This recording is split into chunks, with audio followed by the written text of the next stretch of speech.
영원한 죄에서부터 구원해주신 주님만을 전심을 다해서 찬양하시겠습니다.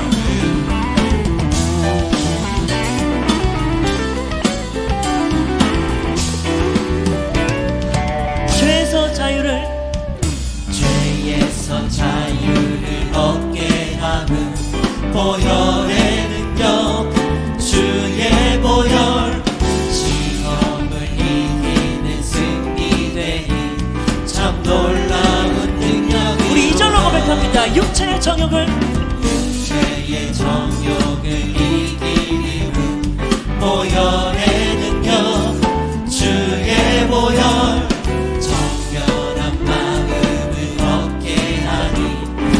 놀라운 능력이로 주의 보혈 능력이 또한 주의 피 믿음으로 주의 보혈 그 어린 양의 매우 귀중한 피로다.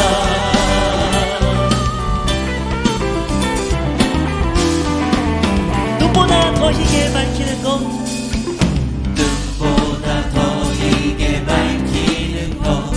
보혈의 능력 주의 보혈 부정한 모든 것 밝히시니 참 놀라운 능력이로다. 주의 보혈 능력이 또한 주의 피 믿음으로 주의 보혈 그 어린 양의 매우 귀중한 피 주의 보혈 능력이 또다 주의 보혈 능력이 또다 주의 피 믿음으로 주의 보혈 그 어린 양이 매우 귀중한 피로. 아멘. 우리 이번에 목소리로 고백하겠습니다. 구주의 복음을 전할 제복 보혈의 능력 주의 보혈 날마다 나에게 찬송 주니 참 놀라운 능력 전심을 다해서 주의 보혈 능력이 또한 주의 피 믿음으로 주의 보혈 그 어린 양의 매우 귀중한 피 주의 보혈 능력이 있을 줄 믿습니다. 주의 보혈 능력이 또다 주의 피 믿음으로 주의 보혈 그 어린 양의 매우 귀중한 피로. 아멘.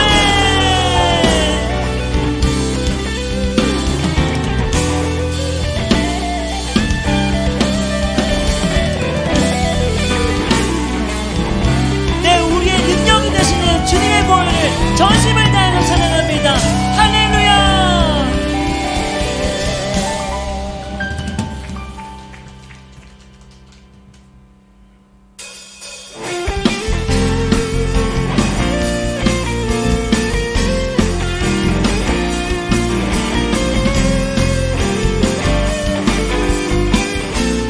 일어나라 주의 백성, 일어나라 주의 백성 빛을 발하라 주가 너의 영광으로 임하시리라. 일어나라 주의 백성, 일어나라 주의 백성 빛을 발하라 주가 너의 영광으로 임하시리라. 온 세상이 어둠 속에 온 세상이 어둠 속에 헤매고 있지만 주가 너와 함께 계셔 회복을 일어나라. 일어나라 빛을 발하라 만 백성이 너의 빛을 보고 사방에서 나오네. 일어나라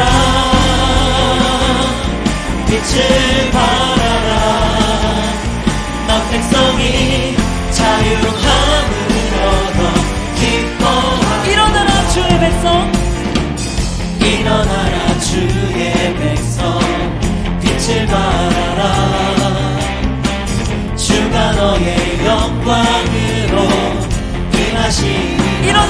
주의 백성 일어나라 주의 백성 빛을 발하라 주가 너의 영광으로 임하시리라 온 세상이 어둠 속에 세상이 어둠 속에 헤매고 있지만 주가 너와 함께 계셔 회복을 요하리라 일어나라 빛을 발하라 만 백성이 너의 빛을 보고 사방에서 나오네 일어나라 빛을 발하라 만 백성이 자유함을 얻어 온 세상이 어둠 속에 온 세상이 어둠 속에 헤매고 있지만 주님께서 우리와 함께 해주십니다. 전심을 다해 일어나라 빛을 발하라 만 백성이 너의 빛을 보고 사방에서 나오네 일어나라 빛을 발하라 만 백성이 자유함을 얻어 기뻐 전심을 다해 일어나라 빛을 발하라 만 백성이 너의 빛을 보고 사방에서 나오네 일어나라 빛을 발하라 만 백성이 자유함을 얻어 기뻐하는도다 아멘. 주님 우리가 일어나겠습니다. 전심을 다해 주님을 찬양하겠습니다. 아멘. 네, 다 같이 앉아서 찬양하시겠습니다.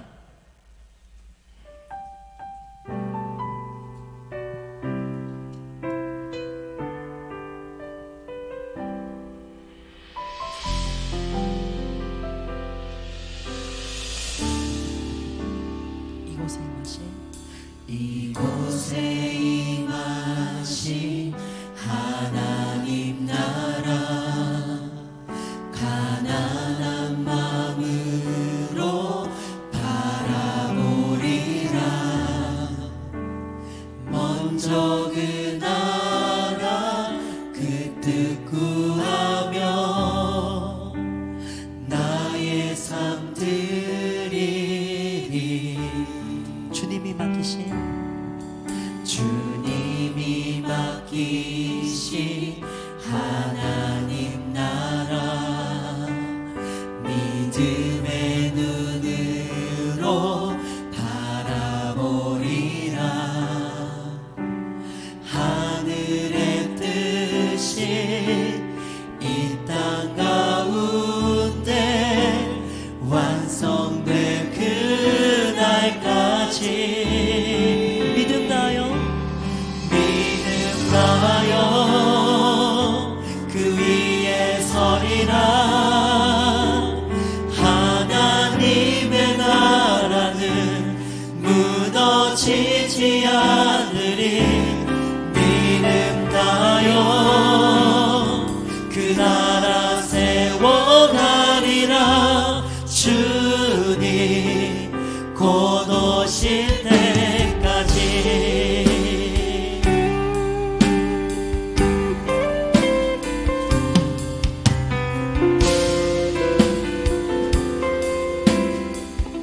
이곳에 임하신 하나님 나라 이곳에 임하신 하나님 나라 가난한 마음으로 가난한 마음으로 바라보리라 먼저 그 나라 그 뜻 구하며 나의 삶 드리니 주님이 맡기신 하나님 나라 주님이 맡기신 하나님 나라 믿음의 눈으로 바라보리라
기도하겠습니다. 주님께서 다시 오실 그날까지, 주님 곁으로 가는 그날까지 세계비전의 사명으로 살아가겠습니다.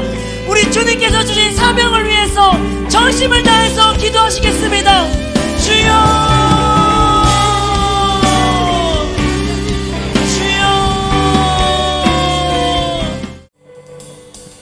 하나님 아버지, 지난 한 주간도 저희들을 지켜주시고 예배하는 이 자리에 나와 기도하게 하여 주시니 감사합니다.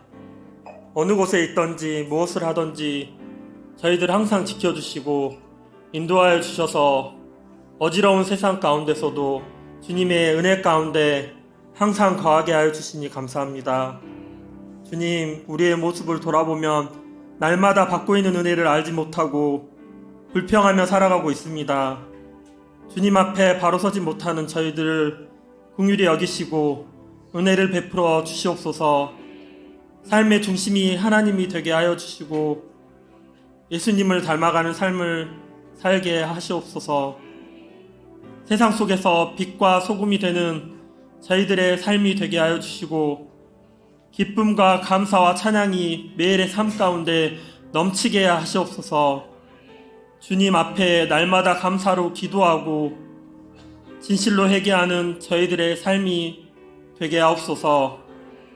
주님, 예일교회의 축복에 축복을 더하여 주셔서 예배가 더욱 하나님 앞에 견고하게 서게 하여 주시고 각 목장 모임, 행복 모임마다 헌신하는 리더들이 차고 넘치게 하여 주시옵소서. 두 날개로 힘차게 날아오르는 건강한 교회가 되게 하여 주시고 1500명의 열정있고 헌신하는 리더가 세워지게 하여 주시옵소서. 파송된 선교사님들을 위해서 날마다 기도하게 하시고 교회 안에 사랑이 넘치게 하여 주시옵소서. 서로를 먼저 살피고 섬기며 기도하는 예일교회의 모든 성도들이 되게 하여 주시옵소서. 세상을 향해 기도하고 복음과 사랑을 전하는 것에 열정과 정성을 다하는 교회가 되게 하여 주시고 예수님을 닮아가기를 소망하는 주님의 신실한 제자들이 되게 하옵소서. 봄 사역이 진행 중에 있습니다.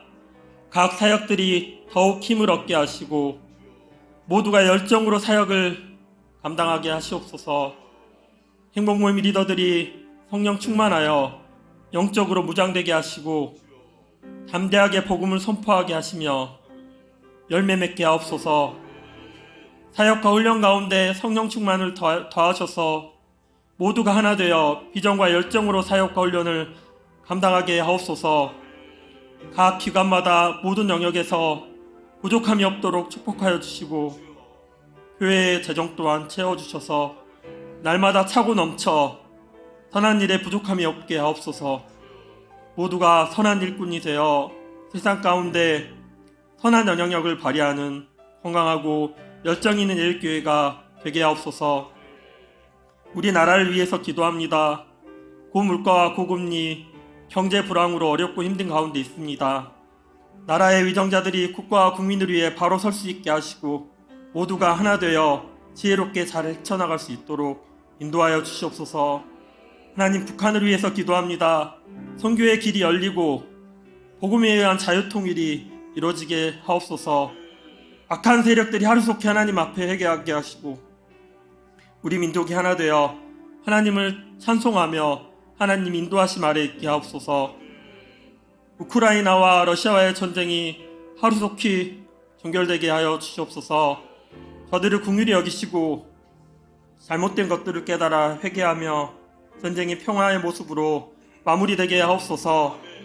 단위에서 말씀 전하시는 목사님의 영과육에 간절함을 더하여 주시고 피곤치 않도록 날마다 세임과 능력을 더하여 주옵소서. 선포하는 말씀 가운데 성도들 모두가 깨닫고 주님 앞에 나아갈 수 있도록 하여 주시옵소서. 말씀 가운데 주님의 은혜가 넘치게 하여 주시옵소서. 예배를 돕는 모든 지체들에게 복의 복을 더하여 주시고 항상 기쁨으로 감사하며 사모하는 마음으로 예배를 준비할 수 있도록 인도하여 주시옵소서. 이 예배의 시동을 주님께 의지하오며 우리 주 예수님의 이름으로 감사하며 기도합니다. 아멘.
더 좋은 것으로 채우시는 하나님을 기대하면서 오늘 하나님 말씀 함께 보겠습니다. 욥기 38장 1절로 4절의 말씀입니다. 욥기 38장 1절로 4절의 말씀입니다. 우리 한 절씩 교독하겠습니다. 앞에 보셔도 나옵니다. 그때 여호와께서 폭풍우 가운데서 욥에게 말씀하여 이르시되 너는 대장부처럼 허리를 묶고 내가 내게 묻는 것을 대답할지니라. 내가 땅에 기초를 놓을 때 내가 어디 있었느냐? 내가 깨달아 알았거든 말할지니라. 아멘. 여러분, 학생이 말입니다. 학교를 다니면서 열심히 영어 공부를 했습니다. 시험을 보면 점수도 곧잘 나오고 나름 영어 잘하는 학생으로 학교에서도 인식이 되었는데, 그러나 실제로 외국 사람을 만나서 내가 뭔가를 말하고 싶은데 말하려고 그러니까 머리로는 다 감이 오는데 어떻게 말해야 되는지 알 것 같은데 말 한마디 제대로 못하고 고개를 푹 숙이고 돌아왔습니다. 그러면 왜 이런 일이 일어났을까요? 그렇죠, 여러분? 이 이유를 아시죠? 언어인데 언어를 시험 문제로 배웠기 때문입니다. 그러니까 언어를 배운 게 아니라 시험을 보기 위해 배운 언어이기 때문에 이런 일이 벌어진 것이지요. 여러분, 좀 아이러니하지요? 그런데 여러분, 이것이 우리 영적 세계에도 동일하게 일어나고 있다는 걸 알고 계십니까? 성도가 하나님을 잘 압니다. 설교를 많이 들었고 하나님에 대해서도 잘 알고 있습니다. 나눔도 많이 해서 간증도 많이 들었습니다. 성경을 여러 차례 통독했고 성경 공부도 했지만 하나님을 인격적으로 만나고 교제하는 데에는 실패하는 사람이 참 많습니다. 왜 그럴까요? 여러분, 이 신앙생활의 어려움이 이런 데서 오는 겁니다. 하나님을 인격적으로 만나고 교제하지 못하고 하나님에 대해서 알고만 있습니다. 왜 그럴까요? 이론으로만 하나님을 배웠기 때문입니다. 하나님을 만나는 것이 아니라 이론으로 배웠다는 것이죠. 오늘 우리가 읽은 성경에 욥이 바로 이런 상황에 처한 사람 중에 한 사람입니다. 욥은 경건한 삶을 살아온 사람이죠. 율법을 잘 지켰고 하나님을 사랑했습니다. 죄가 있을까 봐 두려워서 늘 속죄제를 하나님께 올려드리고 속건제를 올려드렸습니다. 그런데 욥에게 까닭 모를 고난이 다가왔습니다. 자, 머리로 알고 있던 이 하나님을 이제 자신의 실제 삶에서 부딪히고 나니까 문제가 생깁니다. 이 문제가 와서 나의 삶 꽝 하고 부딪히면 믿음이 작동해야 되는데 믿음이 작동하지 않고 오히려 하나님을 이해할 수가 없고 하나님께 섭섭하고 내 삶을 바라보는 시야가 갑자기 확 좁아집니다. 그전에는 넓게 하나님 삶이 보였고 여유롭게 보였는데 고난이 다가오면 특징이 어떻죠? 삶을 바라보는 시야가 이렇게 넓던 시야가 확 좁아지면서 이런 구멍으로 세상을 보죠. 아주 편협해집니다. 그러면서 자신의 삶과 신앙의 괴리가 느껴지고 내가 알던 하나님이 이런 분이 아닌데 왜 이렇게 하실까 하면서 그 속에서 힘들어하고 환란이 하나님이 성경에 보면 내가 환란도 창조하였고 라고 그랬는데 환란에서 끝나는 게 아니라 고난으로 자기가 만들어 가지고 들어가는 거예요. 어디서 많이 봤죠? 이런 사람이요. 바로 납니다. 나. 누구 얘기겠습니까? 바로 내 얘기죠. 여러분, 오늘 우리는 하나님을 섬기고 하나님의 뜻을 구하는 하나님 백성입니다. 여러분 아멘이십니까? 하나님 백성이라는 거예요. 그런데 삶이 답답할 때 하나님의 뜻을 알기 원합니다. 우리의 삶에 문제가 생기고 어려움이 왔을 때 하나님 앞에 무릎을 꿇습니다. 그런데 막상 하나님의 뜻을 알게 되면 더 부담스럽고 어려워지는 것을 발견하게 됩니다.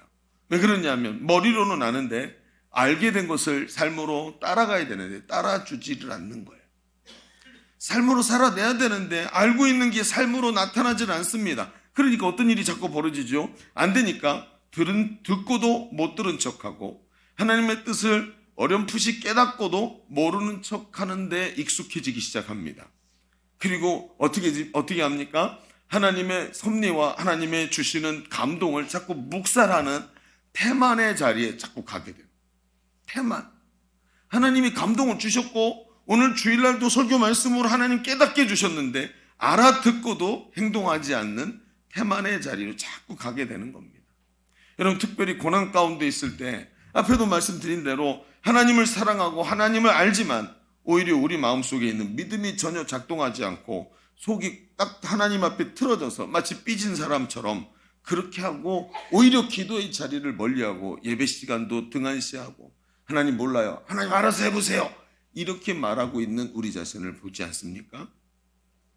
여러분 왜 이런 모습이 나타날까요?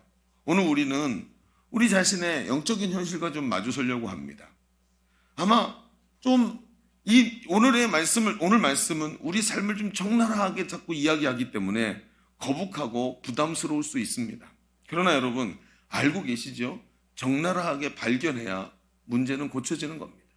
몸이 아파서 병원에 갔습니다. 이상하다. 왜 여기가 계속 아플까? CT를 찍고 피검사를 하고 다 검사를 했는데도 이유가 안 나오면 어떡하죠? 그 다음 어떡합니까? 아니다. 알아서 낫겠지. 이러는 사람 있습니까? 아닙니다. 이유를 발견할 때까지 왜 그렇게 통증이 왔었는지 알게 될 때까지 계속 검사하지 않습니까? 문제를 적나라하게 봐야 그래야 고치고 치료할 수 있기 때문에 오늘도 우리가 좀 거북한 이야기가 되겠지만 부디 오늘 이 말씀을 직접적으로 용기 있게 말씀 앞에 내 가슴을 내놓을 수 있는 시간이 되기를 바랍니다. 그리고 이 말씀 앞에서 하나님의 뜻을 발견하고 오히려 이전과는 다르게 순종하는 자리까지 나갈 수 있는 우리 성도들 되시기를 주의 이름으로 축원합니다. 그래요. 감사합니다. 자, 우리 주보 3면을 좀 펼쳐보겠습니다.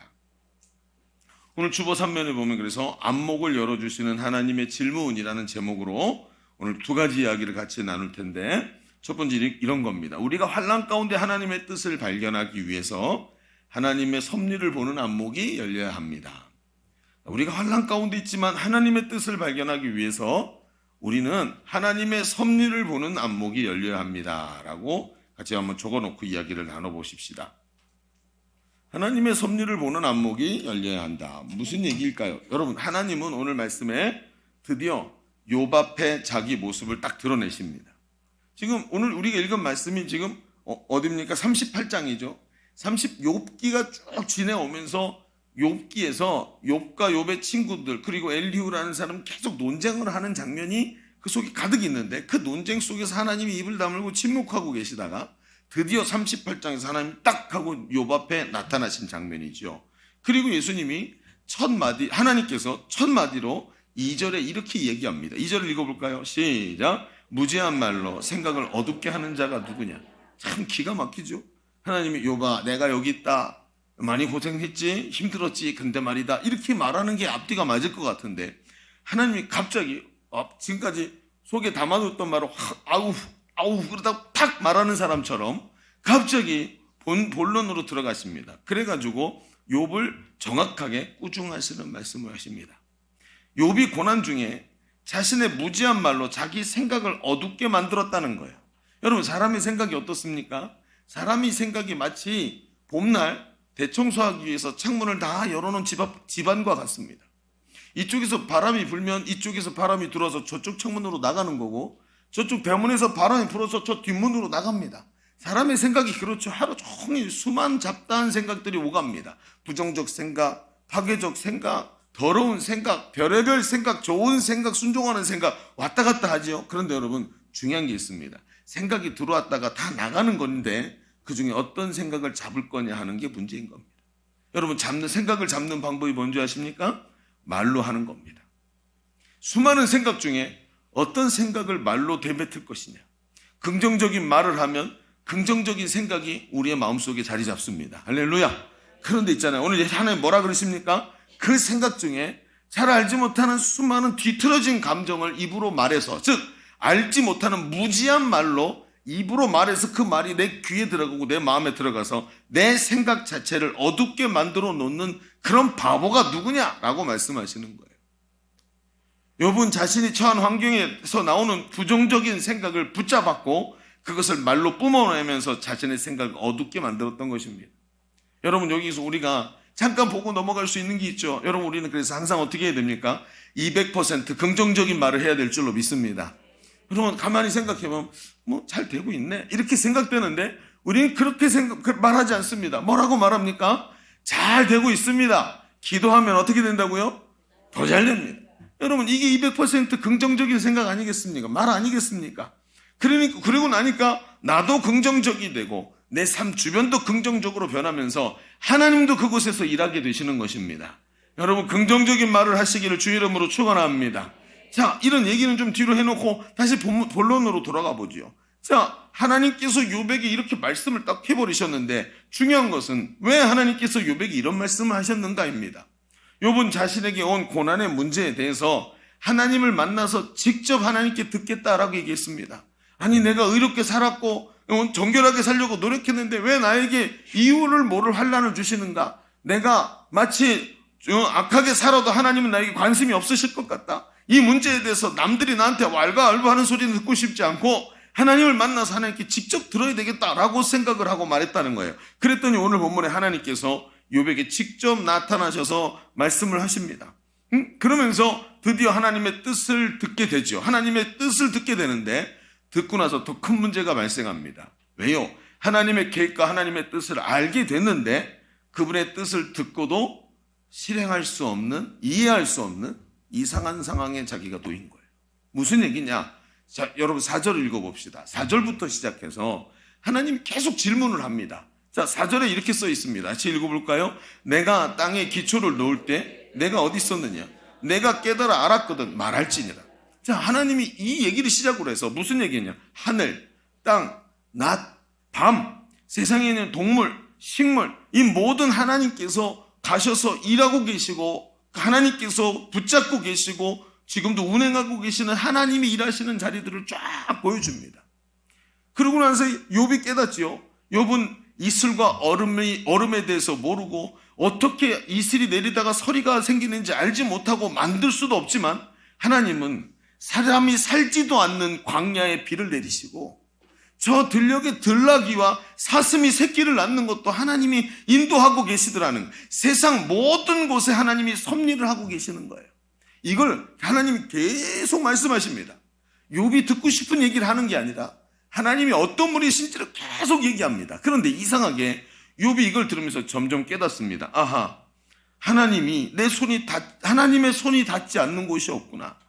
욥이 점점 깨닫습니다. 나는 하나님이 뭐 하시냐고 막 하나님께 불평하고 투정했는데 하나님의 섭리가 내가 생각하지도 못한 곳에서 일하고 계셨고 내가 한 번도 돌아보지 않은 곳에도 하나님은 나를 위해 내 삶을 붙잡고 계셨구나. 점점 깨닫기 시작합니다. 이게 뭐지요? 안목이 열리는 거예요. 하나님의 일하고 하나님이 나를 위해 섭리하고 계시는 것에 안목이 열리는 것입니다.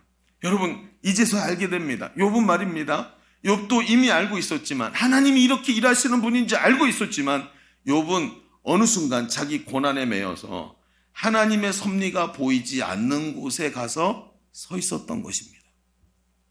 사람이 말입니다, 고난을 당할 때 모든 감각이 자기 고통에 집중됩니다. 저 지구 반대편에는요, 우크라이나라는 나라에서 지금 전쟁이 일어나서 사람들이 끔찍하게 인권 유린당하면서 죽어가고 가족들의 죽음을 눈앞으로 보고 있는 엄청난 고통이 있습니다. 그런데 그런 고통들을 보면서도 오늘 우리가 제일 아픈 게 뭐지요? 내 손톱 밑에 들어간 가시가 더 아픈 거예요. 거기는 잠깐 보면서 아유 저걸 어째? 라고 생각하지만 내 손톱 밑에 가시가 들어가면 여기 모든 신경이 집중되는 게 사람입니다. 그러니 사람이 고난당할 때 모든 감각이 자기 고통에 집중이 됩니다. 그런데 그 동시에 모든 피조물을 다스리시는 우주에 편만하게 계시는 하나님의 섭리를 보는 눈이 닫혀버리더라는 거예요. 자기 고통에 집중되면 눈에 보이던 이 안목이 열려있었는데 열려있던 안목이 닫히기 시작하고 갑자기 이렇게 넓혀져 있던 삶을 바라보던 안목이 이렇게 한 가지 작은 구멍으로 세상을 들여다보기 시작합니다. 그러면서 하나님의 섭리가 안 보이는 자리로 가게 된 게 욥이라는 겁니다. 여기서 우리가 당하는 고난의 진짜 문제가 보이기 시작합니다. 그게 뭡니까? 오직 우리가 보이는 고난에만 집중하면서 하나님의 섭리가 이 문제의 해결책으로 보이지 않는 것, 모든 피조물 위에 운행하시는 하나님의 주권이 보이지 않는 자리로 가는 게 우리가 당하는 고난의 진짜 문제입니다. 여러분, 어둠이 무엇입니까? 여러분, 어둠이 무엇입니까? 어둠이 무엇이죠? 정확하게 말하면 빛이 비춰지지 않는 곳이 어둠입니다. 빛이 없는 곳이 어둠이라는 것입니다. 고난이 무엇입니까?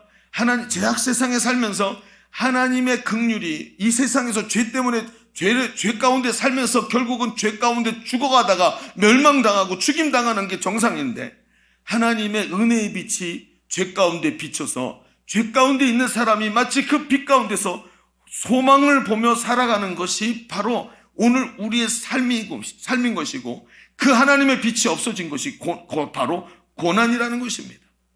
여러분, 지금도 모든 피조물을 운행하시는 하나님이 이 사람이 죄악 가운데 살면서 이 하나님이 일하고 계시는 게 보이지 않는 자리가 어디입니까? 바로 오늘도 우리가 당하고 있는 고난의 자리라는 것입니다. 신자에게 고난이 고통스러운 이유는 그곳에 비치는 빛이 없고 절망 가운데 가기 때문입니다. 세상을 보십시오. 세상의 모든 사람이 고난당합니다. 예수 믿는 사람은 예수 때문에 고난당하고 자식이 있는 사람은 자식 때문에 고난당하고 안 믿는 사람은 안 믿기 때문에 자기 욕망 때문에 고난당합니다. 그런데 그곳에 빛이 쫙 비춰지면 그 순간 고난이 뭐가 되는 줄 아십니까? 때로는 영광으로도 바뀝니다. 문제가 뭡니까? 빛이 없으니까 고난이 어둠 속에서 고난으로만 들어오더라는 거예요. 성경에 보면 스데반이라는 사람이 나옵니다. 스데반을 보십시오. 그는 하나님의 성령에 충만해서 하나님 나라를 보았습니다. 그래서 복음을 막 전하면서 사람들의 가슴에 찔리는 얘기를 하다가 사람들이 화가 나고 돌을 들어서 스데반에게 던져서 스데반이 맞아서 순교를 합니다. 얼마나 화가 날까요? 그 돌에, 여러분 한번 돌에 맞아보신 적 있으십니까? 여러분 엎드렸다가 쿵 일어나면서 뒤통수를 장막에 꽝 하고 박아본 적 있으십니까? 그때 별이 번쩍하면서 정신이 몽롱해지고 왔다 갔다 하지요? 제가 한번 몇 번 그걸 당하고 나서 머리가 이렇게 커졌습니다. 어쨌든 보십시다. 그렇게 몽롱해집니다.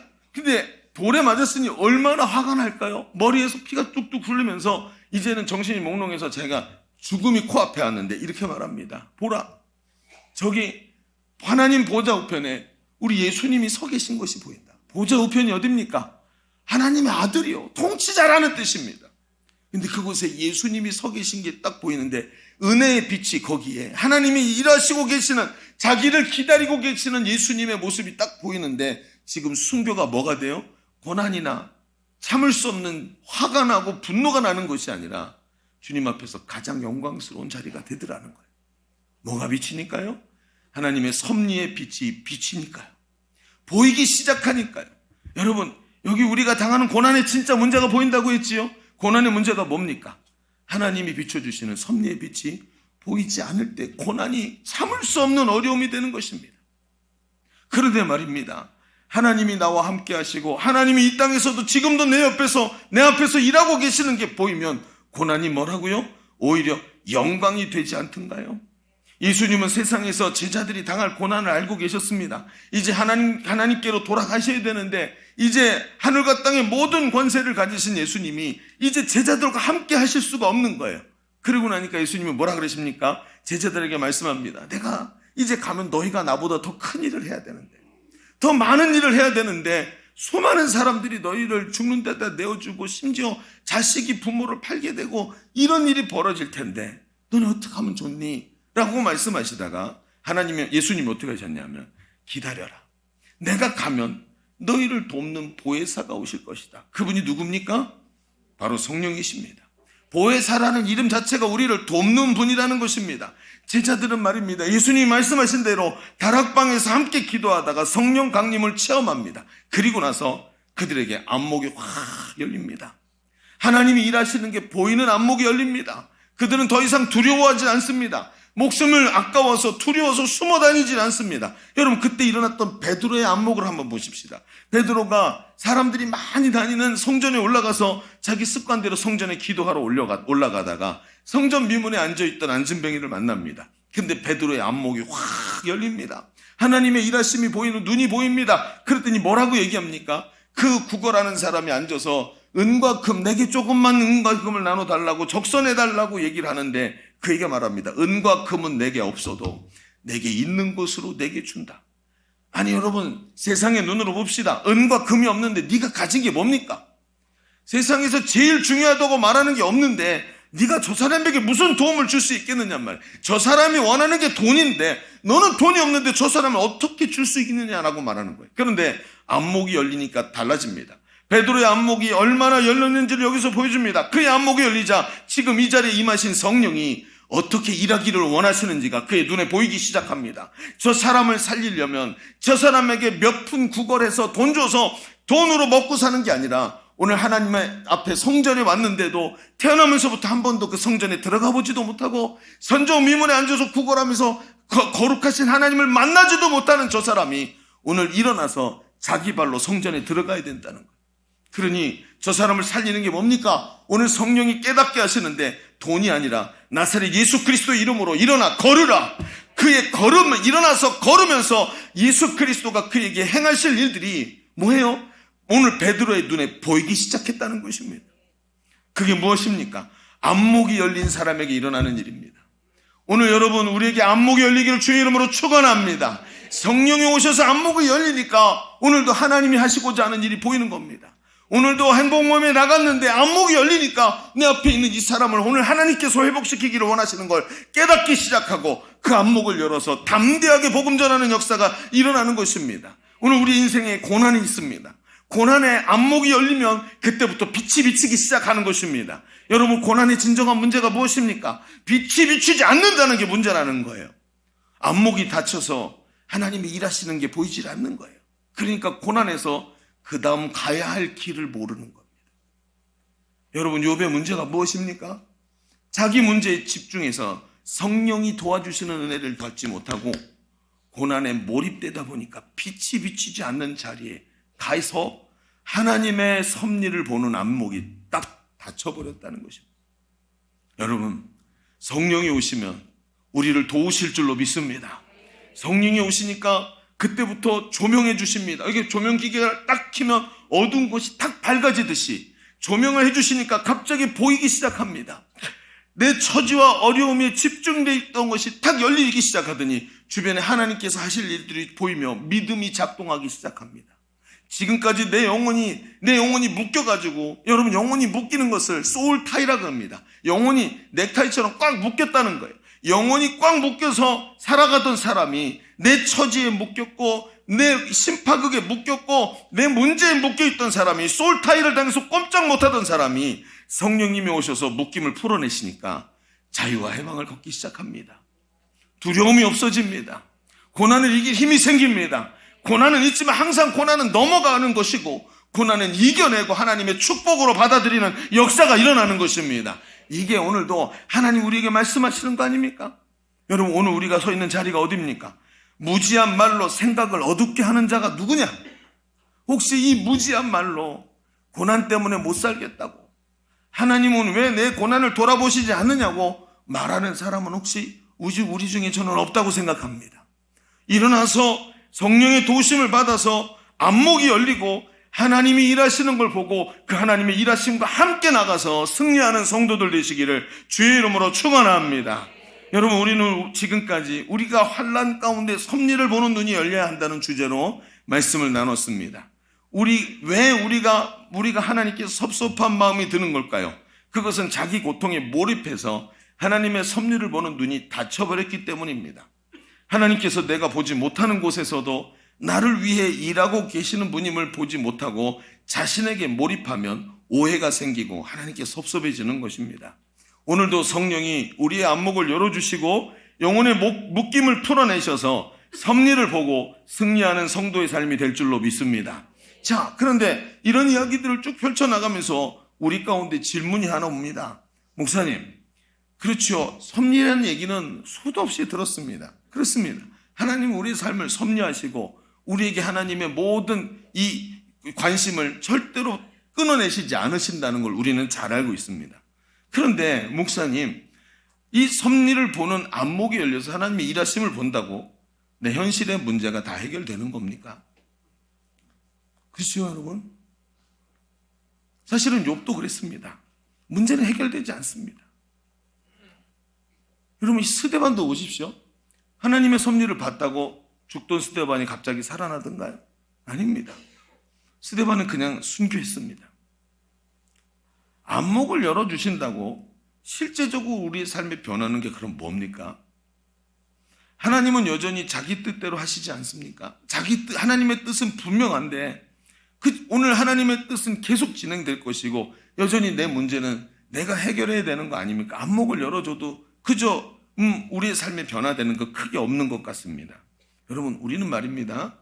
오늘 말씀의 주제인 이 섭리에 대해서 너무나도 잘 압니다. 제가 자주 말씀드리죠. 그래서 문제라고. 내가 잘 알고 있기 때문에 문제라고요. 때로는 말입니다. 안목이 열리는 게 더 두렵습니다. 너무나 잘 알고 있어서. 그러니까 어때요? 이제 안목이 열린다 하더라도 그것에 대해서 큰 관심이 없고 오히려 하나님의 말씀에 이렇게 반응하는 속도가 느리게 됩니다. 오늘 여기서 우리가 한 가지 더 봐야 될 것이 있습니다. 만약에 여기서 끝난다면 오늘 우리는 진짜 하나님이 어떻게 일하기를 원하시는지를 잘 모르게 됩니다. 그럼 어떻게 해야 될까요? 자, 두 번째를 한번 이렇게 써보시죠. 앞에서 뭐라 그랬냐면 하나님의 섭리를 보는 눈이 열려야 한다라고 얘기했는데 두 번째, 섭리를 보는 이 안목이 열리면 그것은 바로 삶을 바라보는 가치 변화로 연결이 됩니다.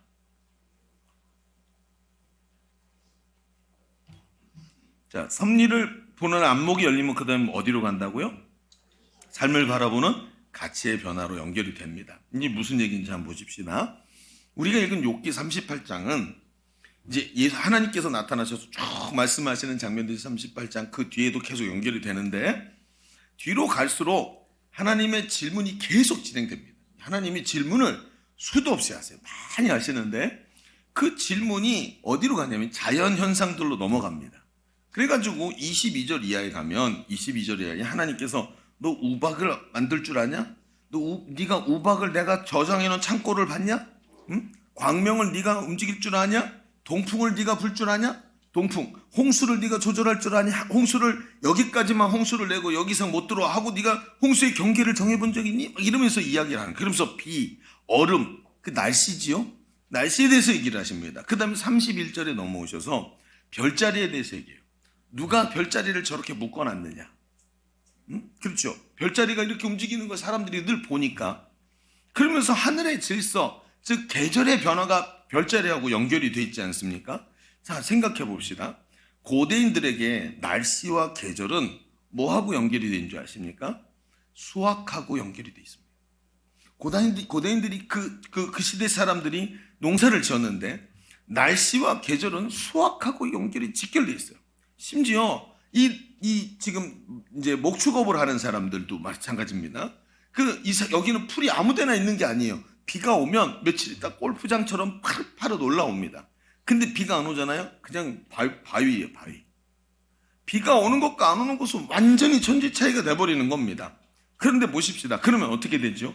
이 날씨와 계절은 자기 힘으로 어쩔 수 없어요. 즉 경제적인 문제, 부의 축적과 먹고 사는 생존의 문제는 오직 신의 영역에 있는 겁니다. 그래서 오늘 하나님께서 이 얘기를 풀어가시는 게 이 뒤로 나가면서 옵니다. 여러분, 우리의 생존의 문제, 부의 축적의 문제와 직결되어 있는 것들, 즉 현실의 문제를 하나님 말씀하시는 거예요. 하나님은 이 문제가 누구에게 달려있다는 거예요? 하나님 자신에게 달려있다는 거예요.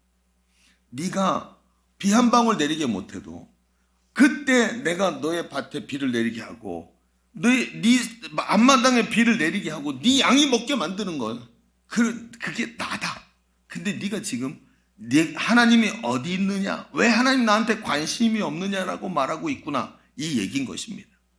그러면 목사님, 하나님께 잘 보이면 하나님이 이런 부의 축적을 주신다는 말씀인가요? 아닙니다. 그게 아닙니다. 잘 들어보십시오. 세상은 말입니다, 정말 치열한 가치의 전쟁터입니다. 시대마다, 그래서 항상 보면 시대마다 그 시대의 가치와 정의가 있죠. 한번 생각해 보십시오. 조선시대는 어떤 시대의 가치가 있었죠? 유교라는 가치가 있었습니다. 사람들의 중심에 유교가 있어서 거기 뭐가 있냐면 중요사상이 있었죠. 그래서 왕의 임금의 신하로 살아가는 게 백성의 가장 자부심이었습니다. 그래서 군신 관계라고 생각했어요. 내가 임금을 한 번도 못 봤는데 임금이 있는 곳을 향해 절을 하면서 소신의 불충을 용서해 주십시오, 이렇게 말하는 거죠. 그럼 임금은 좀 머니까 좀 가까이 뭐가 있었죠? 그래서 유교 시대는 군사부일체라는 말이 있었죠. 부모, 선생님, 이런 사람이 임금과 같은 권위를 가지고 있었고 그 권위에 복종하면서 살아가는 게 이 시대의 가치였단 말이에요. 시대의 가치입니다. 그러면 우리 근대 시대로 현대로 들어오면서 냉전 시대가 오지요. 냉전 시대의 가치가 뭡니까? 이데올로기였습니다. 그 이데올로기가 사람들을 얼마나 요동치게 했습니까? 자기 부모도 죽창으로 찔러 죽이게 만든 게 이데올로기였습니다. 가치가 왜 치열한 전쟁터라고 말하는지 아시겠습니까? 여러분의 머릿속에 어떤 가치가 들어와 있느냐에 따라서 모든 것이 결정이 됩니다. 여러분, 우리 시대는 돈의 가치가 최고의 가치인 시대입니다. 여러분 생각해 보시죠. 오늘도 치열하게 사는 이유가 뭡니까? 여러분, 오늘도 치열하게 사는 이유가 뭐죠? 학생들, 오늘도 열심히 공부해서 남들보다 공부를 잘해야 되는 이유가 뭡니까? 직장에 오늘도 열심히 나가서 거의 하루 종일 중에 제일 많은 시간을 직장에서 보냈지요. 직장에 목숨 거는 이유가 뭐지요? 여러분, 그럼 좀 질문을 좀 바꿔보죠. 배우자 선정 기준 중에 가장 중요한 게 뭡니까, 요즘에? 우리의 불행과 행복을 결정하는 그 분기점에서 가장 중요한 요소가 뭐지요? 여러분이 직업을 선택할 때 가장 중요하게 보는 게 무엇입니까? 인생의 노후를 생각할 때 노후 생활에서 나의 삶을 편안하게 지켜주는 가장 큰 힘이 어디서 나옵니까? 돈이라고 말하는 시대 아닙니까? 그렇지 않습니까? 모든 것에 돈이 절대적 힘을 가지고 있다라고 생각하는 돈의 제국에 우리가 살고 있다는 것입니다. 근데 여러분 잘 생각해 봅시다. 왜 이런 얘기를 드리냐면 우리의 절대적 가치가 지금 우리가 몸담고 살고 있는 이 시대의 가치가 돈이란 말이에요. 근데 이 돈의 가치에 대해서 얘기해 봅시다. 요한계시록에 보면, 여러분 요한계시록에 보면 하나님을 대적하는 세력들이 나오지요.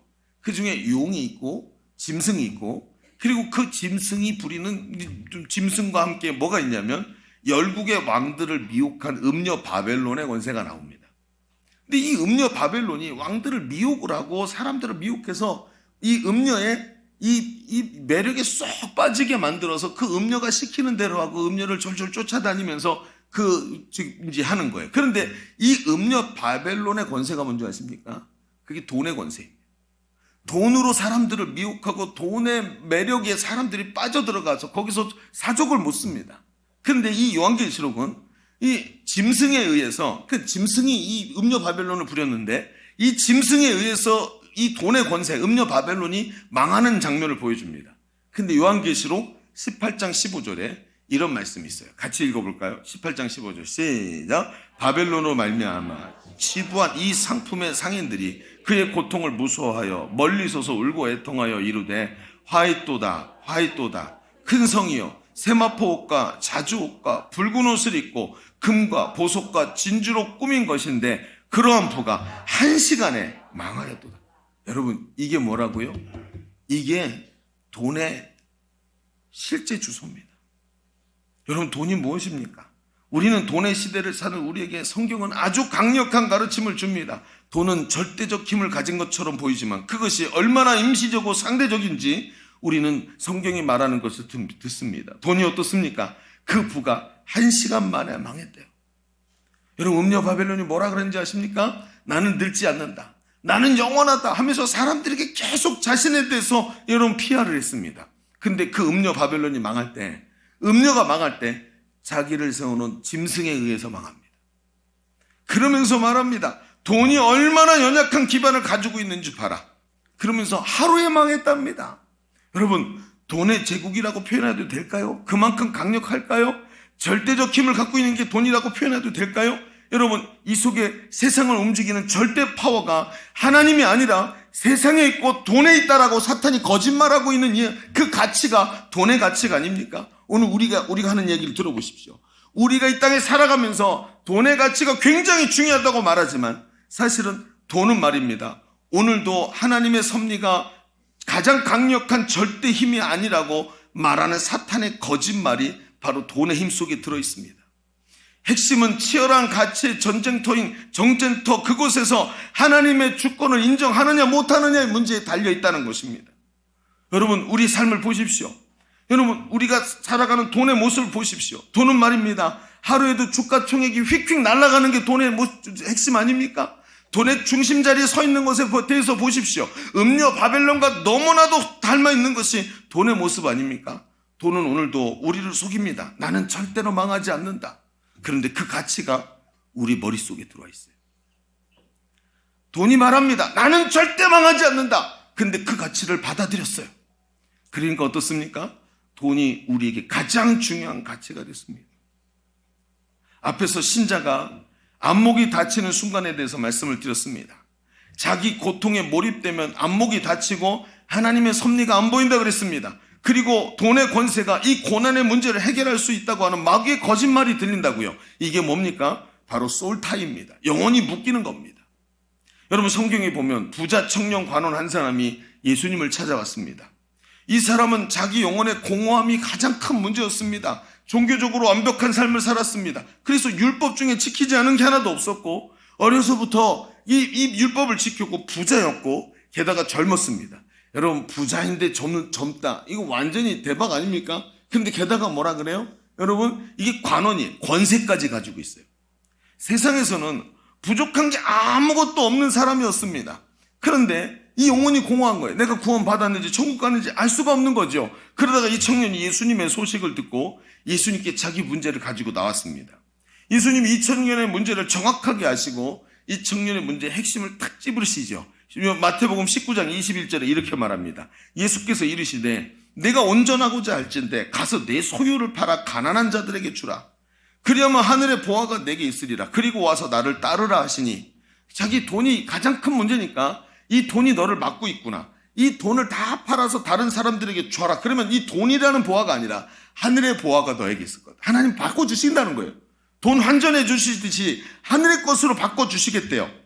그랬더니 이 청년이 뭐라고요? 22절에 재물이 많음으로 근심하고 가니라. 여러분, 예수님이 이 청년의 인생을 묻고 있던 것에 대해 이 돈의 가치가 아니라는 것을 정확하게 아시고 돈의 소울타이, 영혼이 묶여있는 가치에 결박당해 있는 것을 아시고 하나님 나라에 들어가지 못하는 처지를 불쌍히 여기시고 말씀하셨어요. 근데 이 청년을 붙잡고 있던 돈의 가치가 너무 강력하니까 이거에 딱 잡히니까 뭐가 안 보여요? 하나님의 역사하심이 안 보이는 거예요. 지금 하나님이 자기를 구원하시려고 맞춤 서비스를 해서 이 청년 하나에게 딱 맞춰서 예수님이 말씀하시는 순간을 맞이했는데도 돈의 가치에 딱 소울타이를 당하니까, 영혼이 묶여버리니까 하나님의 섭리가 안 보이는 거예요. 여러분, 소울타이, 영혼에 묶인 말입니다. 아브라함을 아시죠, 여러분? 아브라함을 생각해 보시죠. 아브라함은 100세의 아들을 얻었습니다. 그 아들이 얼마나 귀하고 그 아들이 얼마나 좋았을까요? 그런데 하나님께서 이렇게 말씀하십니다. 내가 너에게 준 100세에 얻은 아들 이삭을 나에게 번제로 바쳐라. 목을 찔러서 피를 다 뽑아내서 이 바켓에다 받고 가죽을 벗겨라. 내장을 다 끄집어내고 내장에 붙은 기름을 다 떼내라. 그리고 팔다리를 꺾고 머리를 꺾어갖고 그걸 밖에다 갖다 버리고 그 몸통만 가지고 하나님께 불로 태워서 올려드려라, 이 얘기입니다. 누구를요? 아들을. 얼마나 기가 막힌 얘기입니까? 얼마나 불평스럽고, 하나님 이럴 거면 왜 줬습니까? 아니 처음부터 주시지를 말든가. 이게 도대체 뭡니까? 막 불평하지 않았겠습니까? 그런데 성경에 보니까 아브라함의 불평이 보이지를 않아요. 그리고 어떻게 합니까? 이삭을 데리고 나가서 하나님께 번제로 드리는 장소에 갑니다. 가서 그리고 어떻게 하죠? 이삭을 가 보니까 하나님이 예비하신 재물이 없으니까 이삭을 눕혀놓고 하나님께 드려야겠다는 결정이 끝나고 칼을 딱 들어서 이삭의 심장을 찌르려고 할 때 하나님 딱 멈추라고 하시지 않습니까? 그러면서 말씀하십니다. 뭐라고요? 아브라함아, 이제 네가 나를 사랑하는 것을 내가 알았다. 네가 나를 진짜 사랑해서 내가 너에게 준 축복에 네가 솔타이 당하지 않고 있는 것을 내가 알았다. 네가 진짜 나를 사랑하고 네가 나와 함께 가고 있는 하나님의 종인 것을 이제야 내가 알았다라고 말하고 계시지 않습니까? 이게 뭡니까? 영혼의 묶임에 대해서 말씀하시는 거예요. 영혼의 묶임을 당한 그 가치의 싸움에서 물러서면 말입니다, 하나님의 섭리가 전혀 보이지 않게 됩니다. 오늘 우리가 같이 은혜롭게 이야기 나눈 이 유홍주 선교사 간증을 들으시지 않았습니까? 하나님이 사랑하셔서 불러주신 선교지이지, 네가 뭘 포기했다고, 네가 뭘 많이 포기했다고 네가 와서 여기서 많은 일을 한다고 생각하지 마라. 하나님이 너를 특별히 사랑하셔서 불러주신 선교지이다. 하나님이 그 솔타이 당했던 영혼을 풀어내셨습니다. 여러분은 어디에 묶여 있습니까? 우리는 자주 무엇인가 자꾸 영혼이 묶여 있어요. 그 묶임 때문에 오늘 하나님께서 일을 하셔도 그 묶임에서 꼼짝을 못해서 하나님의 일하심을 향해 나가지를 못하는 것입니다. 여러분, 우리 인생의 행불행을 결정하는 것이 돈이 아닙니다. 우리 인생의 행불행을 결정하는 것이 내가 그렇게 사랑하던 그것이 아니라 하나님이시라는 확실한 가치관이 정립되어 있어야 하는 줄로 믿습니다. 베드로의 치유를 보십시오. 은과 금이 아니라 오늘도 예수 이름의 권세를 보는 눈이 열리고, 부자 청년 관원의 모습을 보십시오. 내 손에 있는 은금이 아니라 하늘 보화를 향해서 눈이 열릴 때 그 솔타이가 풀어지는 것입니다. 여러분, 성도 여러분, 정확하게 알아야 합니다. 돈은 저 사람이 가지고 있을지 모르지만 하나님께서 세상 모든 권세를 가지고 계십니다. 오늘 내게 돈이 있는 것, 이 돈의 권세도 하나님의 것이고 내 인생의 행불행을 결정하시는 분도 하나님이십니다. 이것이 오늘 내 영혼의 묶임이 풀어진 사람에게서부터 나오는 가치라는 거예요. 이 가치를 깨닫기 시작하면, 이 가치 싸움에서 이기면 보이는 게 있습니다. 내 삶을 인도하고 계시는 하나님의 막강한 능력이 보이기 시작하는 것입니다. 막강한 능력이. 여러분 어떠십니까? 저는 요즘에 참 많이 우리의 삶을 보면서 참 불안하다 하는 생각을 많이 했습니다. 그런데 말씀을 준비하면서 하나님을 보는 눈이 열리기 시작한다면, 오늘 하나님이 욥에게 계속 말씀하십니다. 넌 어떠냐? 네 사업은 누가 지금 붙잡고 있는 것 같냐? 네 가정은 누가 붙잡고 있는 것 같냐? 너 간이 안 좋지 않냐? 그 간이 지금 누가 붙잡고 있는 것 같니? 계속 물어보시는 거예요. 오늘 너의 삶을 누가 붙잡고 있는 것 같니? 왜 두려워하니? 오늘도 우리 고난의 진짜 문제가 뭐라 그랬죠? 그 하나님이 보이지 않는 게 문제라고. 그 가치에 사로잡혀 있는 것이 아니라 오늘도 내 영혼의 묶임을 풀어내시는 하나님을 만나고 하나님의 섭리가 내 삶에 사랑하시는 주님의 섭리로 인정돼야 할 줄로 믿습니다. 오늘 말씀을 정리하십시다. 여러분, 고난 가운데 있습니까? 하나님의 섭리를 붙잡을 수 있는 가치의 이동이 있어야 합니다. 욥이 느끼던 현실의 문제가 오늘도 우리의 삶의 현실의 문제가 오늘 하나님을 만나고 하나님의 섭리를 섬세하게 바라보기 시작할 때 문제가 해결되고 우리의 모든 것이 뒤바뀌는 역사가 일어나는 것입니다. 욥기 42장 1절에 보면 욥이 마지막으로 하나님의 이 이야기를 다 듣고 마지막으로 하나님께 이렇게 말합니다. 들어보십시오, 여러분. 욥기 42장 1절. 욥이 여호와께 대답하여 이르되 주께서는 못할 일이 없으시오며 무슨 계획이든 못 이루실 것이 없는 줄을 이제 내가 알았습니다. 무지한 말로 이치를 가리는 자가 누구니까? 나였습니다 라는 뜻이지요. 나는 깨닫지도 못한 일을 말하였고 스스로 알 수도 없고 헤아리기도 어려운 일을 내가 말했었습니다. 친구들한테 내가 그렇게 말했었습니다. 내가 말하겠사오니 주는 들으시고 내가 주께 묻겠사오니 주여 내게 알게 하옵소서. 내가 주께 대하여 귀로만 듣기만 하였사오나 이제는 눈으로 확실히 보고 주님을 배웁습니다. 그러므로 내가 스스로 거두어 드리고 티끌과 재 가운데서 회개하나이다. 여러분, 이 얼마나 엄청난 고백입니까? 이제부터 욥은 그 묶임에서 풀어졌고 욥의 삶에 변한 것이 하나도 없는 것 같지만 욥의 삶은 완전히 변해서 하나님의 섭리를 바라보고 담대히 서는 사람이 된 것입니다. 여러분, 오늘도 세상 가치가 나를 붙잡지 못하게 하십시오. 무엇에 여러분의 영혼은 묶여 있습니까? 그 영혼의 묶임 때문에 하나님의 섭리가 보이지 않고 깜깜하게 어두운 곳에서 하나님 어디 계십니까? 라고 말하는 사람이 아니라 오늘 내 삶을 인도하시는 하나님을 나는 의지합니다. 하나님이 나를 붙잡아 주실 줄로 믿습니다. 확신하면서 하나님 앞에서 끝내 승리하는 섭리를 인정하고 순종하는 주의 백성 되시기를 주의 이름으로 축원합니다. 기도하겠습니다. 오늘 말씀의 은혜를 붙잡고 기도합시다. 하나님, 오늘도 내 안목을 열어주시니 감사합니다. 하나님, 세상에 영혼이 내 영혼이 묶이지 말게 하여 주시옵시고 오늘도 안목을 열어 섭리하시는 하나님을 담대한 믿음으로 바라보게 하여 주옵소서. 우리 말씀 붙잡고 기도합니다. 주여, 할렐루야. 아버지 하나님 은혜를 감사합니다. 오늘도 깨닫게 하시니 감사합니다. 염려와 아버지 하는 눈빛 가운데 있었던 것 아닙니까? 오늘도 안목을 열어서 주님을 보게 하여 주옵소서. 하나님 아버지, 정말 하나님 고난당할 때 하나님의 빛이 비춰지지 않는 아버지 하는 주님의 섭리를 볼 수 있는 안목이 없었다는 게 얼마나 우리 아픔인지. 아버지 하는 나를 붙잡고 있는 것이 무엇입니까? 돈에 사로잡힌 사람 돈밖에 안 보이는 것입니다. 자식에 사로잡힌 사람, 성공에 사로잡힌 사람. 그러면 아버지 주님 안 보이시지 않습니까? 오늘도 아버지 우리가 일하는 동안 주여 역사해 주시옵소서. 우리 한번 다시 기도하겠습니다. 여러분, 오른손을 가슴에 얹으십시오. 하나님께 여쭤보십시다. 하나님, 나는 오늘 무엇에 사로잡혀 있습니까? 돈에 사로잡힌 사람, 건강의 두려움에 사로잡힌 사람, 자식에 사로잡힌 사람, 출세와 세상 영광에 사로잡힌 사람, 먹고 살 문제에 사로잡혀서 오늘 내가 일을 못하면 누가 일하나? 애들은 누가 먹이나? 여러분, 이 모든 것이 우리의 영혼을 묶고 있는 것입니다. 그러나 이것이 오늘 풀어지기 시작하면 하나님의 역사가 보일 줄로 믿습니다. 하나님, 나를 묶고 있는 모든 묶임들이 풀어지게 하여 주옵소서.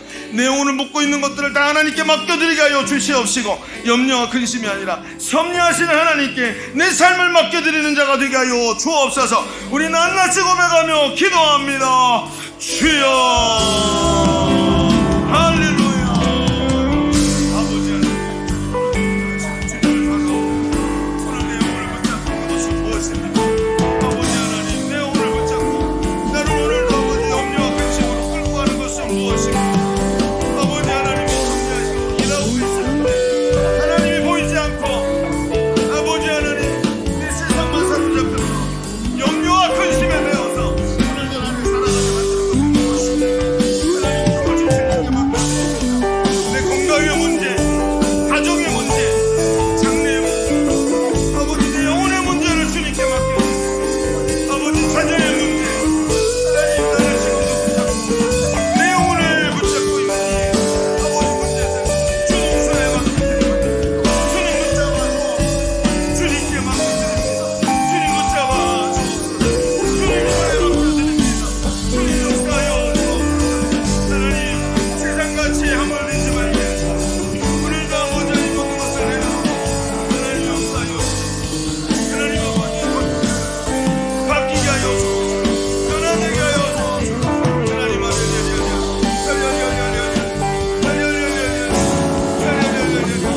하나님 역사하소서. 하나님 역사, 우리의 문제를 주님께 맡겨드립니다. 염려를 주님께 맡겨드립니다. 나를 붙잡고 있는 염려를 주님께 맡겨드립니다. 주여 함께 하시는 은혜를 바랍니다. 주님의 섭리를 안다고 바뀌는 것이 하나도 없지 않습니까? 라고 말했던 이 무지한 말을 주님 용서하여 주옵소서. 내가 사로잡혀, 돈에 사로잡혀, 세상에 사로잡혀 일하시는 하나님을 보지 못하고, 나를 사랑하셔서 지금도 내게 눈을 한순간도 떼지 아니하시고 나와 동행하시는 하나님을 보지 못하고 믿음이 작동하지 않던 자리에 서 있던 나를 용서하여 주시옵시고, 오늘도 하나님, 주님이 주시는 진정한 자유와 해방을 누리며 하나님의 섭리하신 가운데 오늘도 안전한 그 은혜 가운데 누리는 성도의 삶이 되게 하여 주옵소서. 함께 하심을 감사드리며 예수님의 이름으로 기도하옵나이다. 아멘. 우리 하나님께 영광의 박수 올려드립니다. 아멘. 우리 이 시간 찬양하면서 준비하신 예물 하나님께 올려드리겠습니다.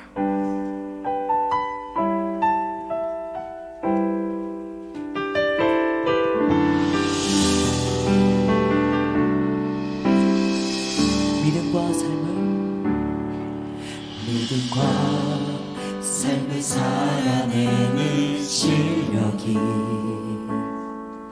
너무나 다른 내 모습을 볼 때에 이 모습도 주가 사랑하실까, 자신 없는 내 모습 그저 주님 앞에 있네. 나 같은 자도 사랑하여 주시고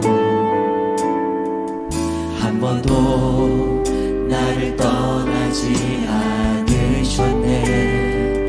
아픔 속에 주를 작게 여긴 날 꾸짖지 않으시고 내 손 잡아주시네. 오직 주님 안에, 오직 주님 안에 두려움 없네. 고난을 통해 날 만드심을 믿네. 주님만이 내 모든 것 되시네. 주의 강한 손 날 붙드시네. 오직 주님 안에, 오직 주님 안에 소망이 있네.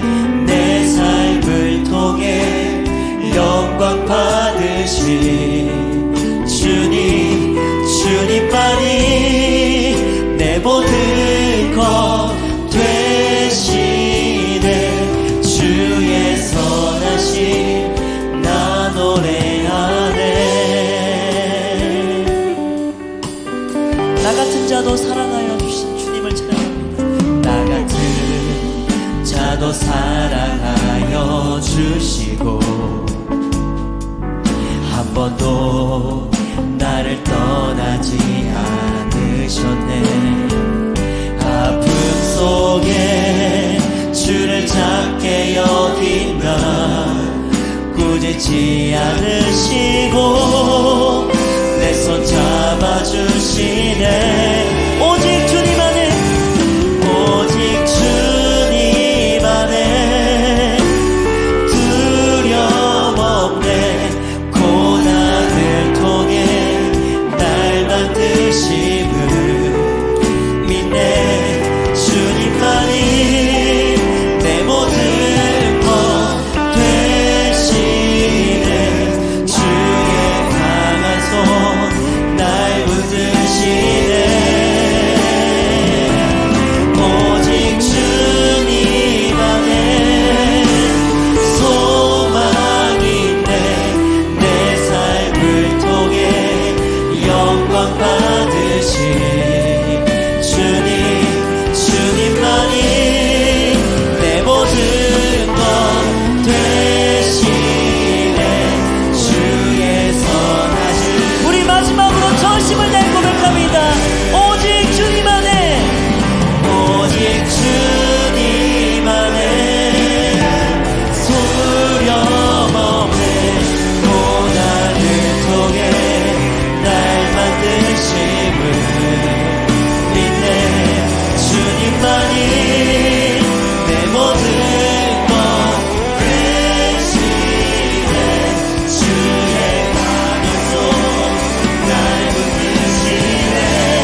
때 주님께 영광의 박수 올려드리겠습니다. 드려진 예물을 위해서 기도하겠습니다. 하나님, 참으로 감사합니다. 나 같은 자가 무엇이라고 늘 죄 가운데서 주님이 보이지 않는다고 불평하기만 했던 나를 주님이 오늘도 주님의 영원하신 섭리 가운데 붙잡으시고 내가 보이지도 않는 곳에서도 일하고 계시던 우리 주님, 하나님의 그 섭리가 오늘도 우리 가운데 있어 우리를 인도하시는 줄로 믿습니다. 그 주의 선하신 은혜를 붙잡고 오늘도 승리하는 주의 자녀 되게 하여 주시옵시고, 이 마지막 시대 주님의 빛이 없는 곳에서 세상 가치에 사로잡혀서 세상을 향해 사로잡히고 영적으로 묶여서 살아가는 자가 아니라 참된 자유를 주시는 주 예수의 복음 붙잡고 오늘도 섭리하신 주님 앞에 담대한 믿음으로 달려가는 성도의 삶이 되게 하여 주옵소서. 오늘도 예배하면서 하나님께 올려드린 예물이 있습니다. 주님, 예물을 받으시옵소서. 우리의 삶을 받아 주옵소서. 주님이 주인이시라 주님께 올려드렸사오니 주님 받으시고 다스리시고 우리의 삶에 한없는 은혜와 하나님의 능력으로 채워주시는 은혜를, 그 섭리의 은혜를 누리는 귀한 손길들이 되게 하여 주옵소서. 돌아가는 발걸음 붙잡아 주시고 한 주간도 삶의 현장에서, 가정에서, 손이 닿는 모든 곳에서 하나님이 동행하시고 함께 하셔 승리하고 기쁨의 노래를 부르는 다음 주 예배가 되게 하여 주옵소서. 하나님께 감사드립니다. 이제는 우리 구주 예수 그리스도의 은혜와 아버지 하나님의 지극하시고 만극하신 사랑하심과 성령님이 내주하시고 함께하시고 교통하시는 은혜가 오늘 모여 예배하는 모든 성도들 머리 위에, 우리의 삶의 현장과 가정 위에, 손으로 경영하는 모든 일들 위에, 주님의 몸된 교회 위에, 열방의 선교사들 위에 이제로부터 영원토록 함께 계시기를 간절히 축원하옵나이다. 아멘.